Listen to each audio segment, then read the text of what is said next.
34 বছর বয়সী লক্ষণ, যিনি উত্তরাখণ্ডের পিথোরাগড় জেলার গাঙ্গুলিহাটের বাসিন্দা, যিনি একজন প্রাক্তন এনএসজি কমান্ডো এবং ভারতীয় গোয়েন্দা সংস্থার এজেন্ট। তার জীবন কোনো সিনেমা গল্পের চেয়ে কম নয়। তিনি 16 বছর বয়সে কমান্ডো প্রশিক্ষণ শুরু করেন এবং ইসরায়েলের এজেন্ট হিসাবে 2.5 বছর কাটিয়েছিলেন। লাকি বিস্ট তার কর্মজীবনে প্রধানমন্ত্রী নরেন্দ্র মোদীর নিরাপত্তায়ও কাজ করেছিলেন। 2009 সালে লাকি ভারতের সেরা এনএসজি কমান্ডোর পুরস্কার পেয়েছিলেন।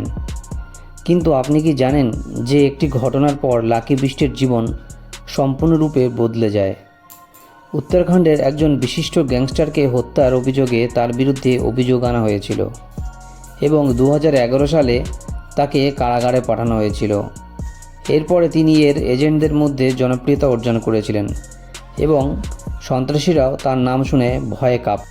2018 সালের মার্চ মাসে প্রমাণের অভাবে নৈনিতাল জেলা আদালত তাকে খালাস করে দেয়। হিন্দি চলচ্চিত্র শিল্পের জন্য লেখালেখির জন্য 1 বছরের মধ্যে তিনি চাকরি ছেড়ে দেন।